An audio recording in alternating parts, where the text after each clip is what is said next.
akan melanjutkan kepada we will go and to discuss section. There are many questions in chat.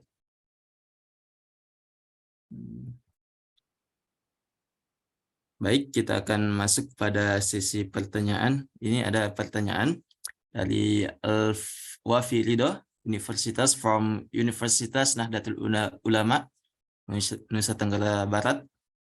The question is, how is the licensing process for building place of worship in countries like Malaysia and Singapore?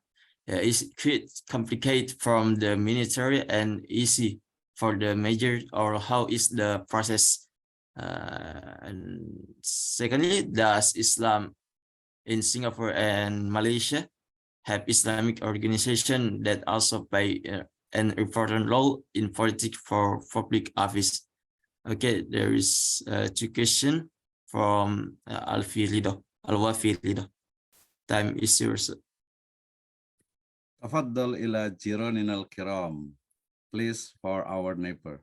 Prof. Okay, Nabila, please. Or Prof. Tajuddin first. Okay, for the question number one, how is the licensing process for building places of worship? I have never experienced applying for license for other places of worship, nor have I experienced applying for license for building of mosque.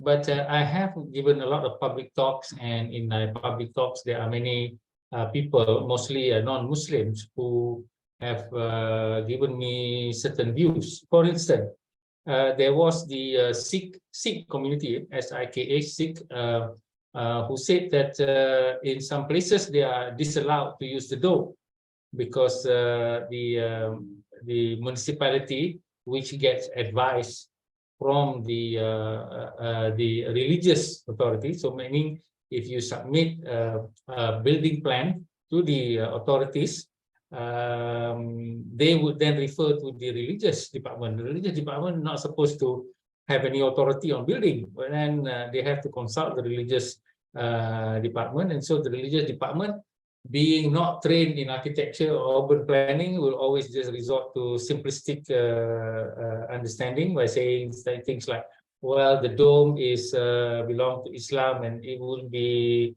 afraid that they will be mistaken for a mosque if it's a good wara. There was also another complaint by one of my Christian friends who was talking about the height of the church, and that the laws, whether there is a law or not, but it was not allowed to be taller than any of the mosque in the area. Now, I don't know whether that is a law.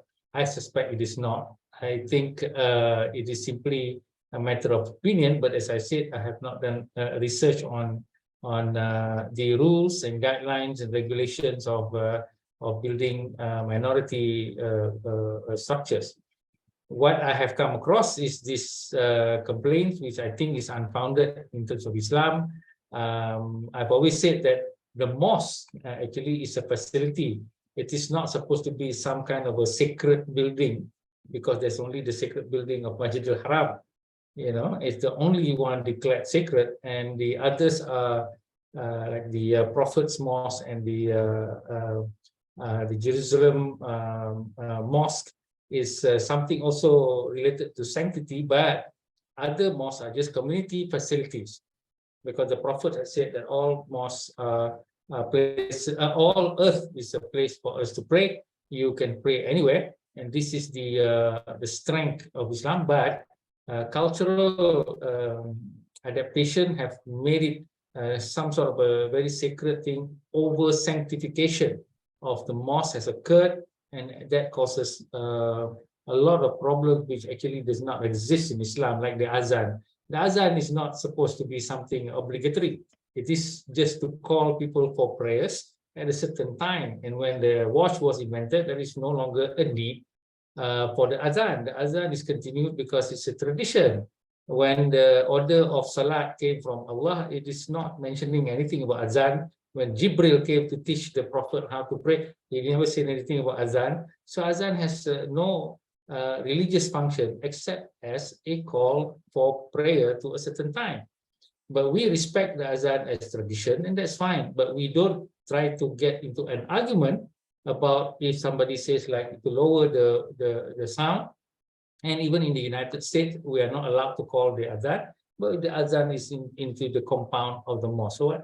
So that is supposed to be not a problem, and this becomes a problem of identity and functionality in Islam. There is another from Professor Langkula. I think in the sense of the licensing process, yeah, I think Indonesian is more I would not say liberal. Yeah? I think it's more easier to get licensing compared to Malaysia, yeah, because Malaysia's Jabatan Agama Islam was Jabatan Kemajuan Agama Islam Malaysia was government bodies, yeah, not like our Majlis Ulama Indonesia. Yeah, so it's like an NGO. Our Ulama was NGO. It's not a government bodies. So in Malaysia, we have like in Singapore, we have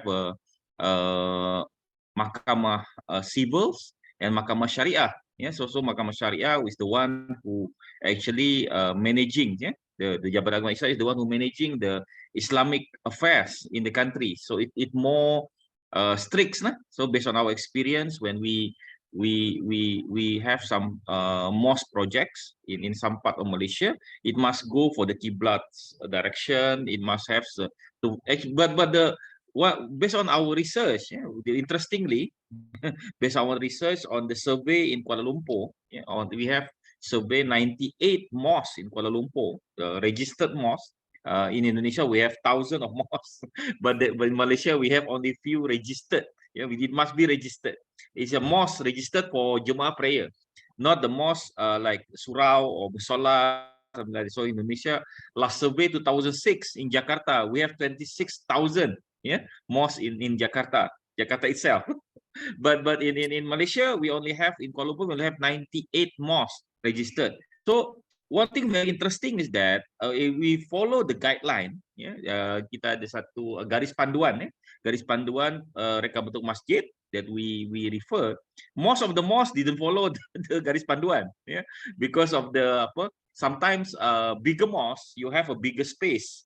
Yeah, when you have a bigger space, you have more facilities. Yeah, while other mosques with the smaller facility, small space, they have less facilities compared to the one. So one survey that we have done in 2015 showing that I think 90% of the mosques didn't follow the garis panduan. So because they added certain facilities, certain things. So based on that, mosque is actually an organic buildings. Yeah, it grows with the needs of the people, and one thing is that what I mean is not a good thing is that because people added based on their interpretations when they think is good on that. Yeah. I would like to share with you, but based on our experience when we use not to say we against the domes on minarets. Yeah? In some of the projects, mosque domes can contribute up to 25%, yeah, of the cost of the mosque. Yeah. So if your mosque was like in million rupiahs, maybe it's like 500 million rupiah, 500 juta, then your domes, yeah, your dome itself can be 100 million something. So that is the one who that's why when we talk about domes and minarets, yeah, one minarets in Malaysia cost us almost 700,000 ringgit. maybe Prof Tajin don't know in some of the projects. So it is a contribution by the peoples. Yeah. So it's really sad lah. Sometimes in one project, I remember they want to build up a giant fence. Yeah, giant fence. It contribute. It cost us 150,000 for one giant fan. So that's why when we talk about mosques, we have to see it as a not just like as a public as a one monuments or sculptures, yeah, for the Muslim communities, but it's a public monies, yeah. one of the most electric bills, yeah, based on our surveys, in one of our research, cost us almost 700,000 ringgit a month. Maybe some people don't know. You imagine in our house with one aircon, it costs us like 100 ringgit something. If you're 150 aircon, can you calculate how much cost you? So what we are trying here is that it's not only about licensing process. When we talk about mosque design and everything, we have to see it as a ummah's money, yeah, duit ummah, yeah. So it doesn't mean that we have money you can spend, yeah. One of the hadith, Prophet Muhammad mentioning when you will have a wudu in the sungai yang deras, yeah, you have to be very cermat, yeah. You have to be berjimat, yeah, berhemat in your water usage, yeah, even though you are doing ablution in the sungai yang sangat deras. So that itself, I think some people need to advise, yeah, to the religious departments on those issues lah. So in my opinion, when we talk about place of worships, yeah, we have to see it as the institutions, yeah, that manage ummah's monies.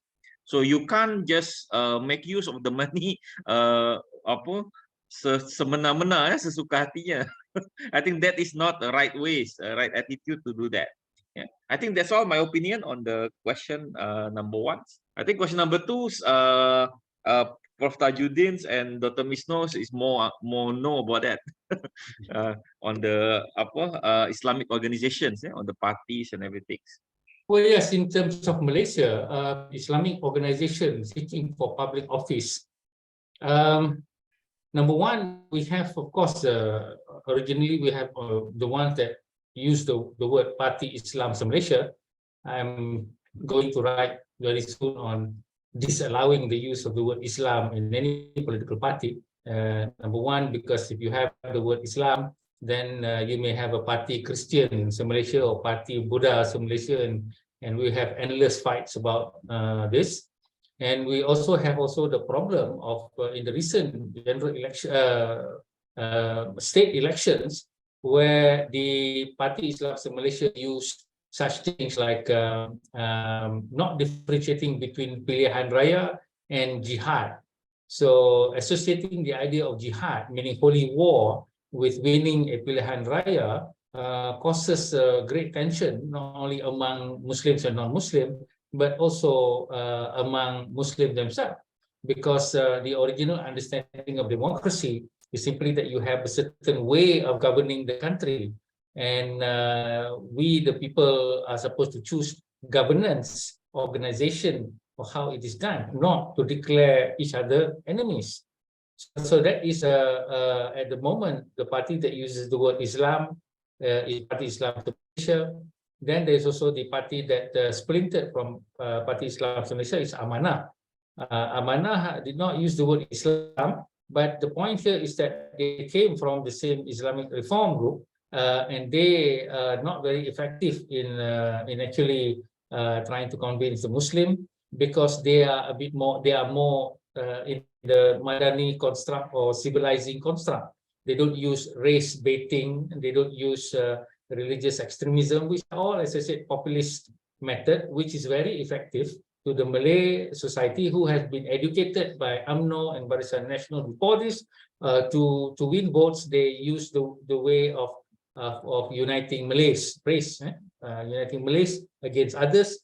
Uniting Malays means also uniting Muslim or Islam, but they rarely use a lot of Islamic verses to justify them, unlike the last election where Parti Islam Malaysia had used the method of declaring the others as enemies of Islam by using verses of the Quran, and he was unchallenged by the Muftis because the Muftis think this is a political affair, and I said this is wrong because he's using Islamic verses.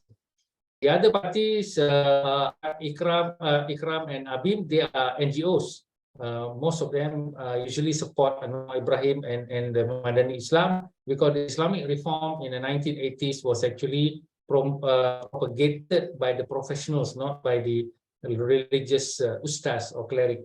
So these are people who, one, directly go into public office, or two, they are supporting those who are going into public office.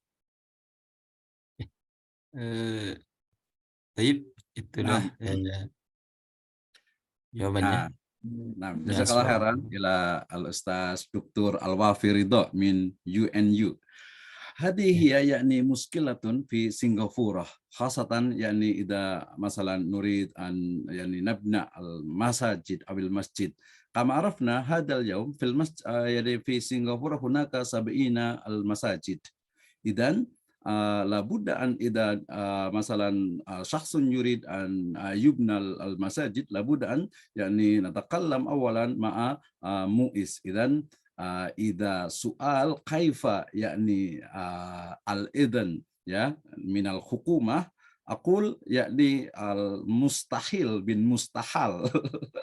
The last masjid in Singapore is Masjid Yusuf Ishak. Yusuf Ishak, this is the first president in Singapore.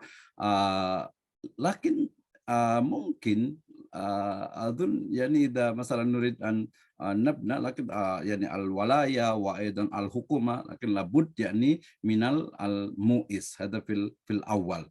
So very difficult if we will build the masjid in Singapore, yeah, because maybe the area and also the permit is from MUIS and other. Susah sangatlah bila kita nak macam tak boleh lah bila kita nak buat masjid lagi. Kenapa? Karena dia punya jumlah ni dah cukup. Lepas tu Muslim ni hanya dalam tak lebih daripada 15%, ya, tak lebih dari 15%. So susah lah, susah tak boleh rasa itu macam tu. Okay, the second question, soal asani يتعلق بالماليزيا في Malaysia, Prof Tajuddin قد يعني الجواب المهم. وسنغافور يعني عرفنا المؤيس يعني مثل ماذا تسمى تحت الحكومة. يعني أؤتي مثلا recommendation for government and maybe manage the madrasah, collaborate with Ilham and then the masjid, the waqaf and other. For example, إذا نتكلم يتعلق بالوقف في Singapore is different with Indonesia and in Malaysia. لماذا؟ لأن هناك العقد يعني تسمى بالوقف أهلي أو وقف ذري. هذا في يعني ماذا تسمى الحقيقة في سنغافورة. إذن هناك غير موجود يعني مثلا Islamic organization. Only like I teach Muhammadiyah Islamic College or Muhammadiyah organization Singapore. Actually, it's different with Muhammadiyah in Indonesia. But maybe the ideology or the dunyani al-manhaj ada musawi. Wa aidan hunaka persis persatuan Islam. Ya, kama arafna yani Ahmad Hasan or Ahasan ada yani Rais al-Persis fil awal ada min Singapura. لكن يعني صعب إذا نريد أن مثلا يعني كيف مثلا PM Perdana Menteri Prime Minister في يعني سنوات الماضية قد يعني نهى عن المدرسة. لكن يعني بعض المسلمين يقولون أن لابد يعني المدرسة يعني هذه هي من واجباتنا. So يعني before PM now, the government forbid to the madrasah, but some Muslim there يعني مؤيس يتكلم بالحكومة ثم نقول هذه مدرسة يعني من Islamic education. والحمد لله حتى اليوم هناك تقريبا يعني 16 المدرسات في سنغافورة. نعم هذا مني جزاك الله خيرا. طيب هكذا الجواب الصالح من مصادرنا. Kita lanjut the next question. The second question from Dalila M. Sojak from UTM. There is special question to Nangkula Teberta and from Tajuddin. Yes, maybe I can respond to the question on ornamentation because the question requires a bit of explanation. And Yes. first of all, the term ornamentation is usually used by historian who writes later on about buildings that have been built in the past. Now, because the historian do not understand what happened in the past, so they would designate any element that is considered not structural and not constructional and has no relevance to certain physical function like a certain aspect of the building, they consider it ornament. Okay, so they use the word ornament, meaning something that beautifies. Okay, now I've always said that one of the suspicion, because when we deal with history, again, history is history. We do a lot of conjecture. We do a lot of guesswork. Okay, also like science, quantum theory, whatever theory, they're all guesswork. Now, we are guessing, I'm guessing that when the Greek, let's say the Greek built their building and they put on certain thing that later on historian call ornament, actually that thing has a meaning, a certain meaning to the Greek. Same thing that Halim Nasir is one of the scholars of Malay architecture, even though he's not trained as an architect, says that there are certain ornament in the Malay house. Let's say ayam berlaga, meaning cockfighting, supposed to be on the step so that you can step on it, so that you have belief that you avoid fighting among husband and wife. So one suspicion is that all things that is known as ornament has some meaning to that culture. Just because the historian doesn't know that, and therefore they call it ornament. Okay, that's one. Number two, when we put up certain decoration in the mosque nowadays, that is the question that says that some of the ornament is similar to the church and all that. We must go through the understanding of what is the purpose of this ornament. Now, if you were designing a painting or making a shirt, a T-shirt and all that, that one is something else, where you put something on the shirt and all that. But in building, because it costs money, because it requires construction, because it has certain difficulty levels there, we need to understand what is the purpose of this element, which is non-constructional. For instance, if you were to put the names of Allah on the mosque, to protect the building? Of course not. We don't believe in the names of Allah being able to protect a building. But if it is meant to remind us the names of Allah while we are waiting for prayer, well, then there is a certain reason for it to be there. That's in terms of the kind. But what about other geometric shape, which is actually done in Islam as well as in other faith and other tradition? Geometry is not the prerogative of Muslims only, even though many people say it is, but it's not. There are many others who create a geometrical ornament for their own understanding of certain meaning. So along the line, when years pass, we don't know the meaning. A lot of the Malay so-called carving, we don't know the meaning. Okay, and we create terms like kepala cicak, angin, awan larat. I wonder if this is actually the name. Even, sometimes because it looks like awan larat, so you call it awan larat. It looks like kepala cicak, this kind of thing. So we have no research to identify why these were up there, and because we don't, and it looks nice, so we call it ornament. Right? So this is the problem. One, ornament, something that look nice, but the other one is something that has meaning as part and parcel of the experience of architecture in the building.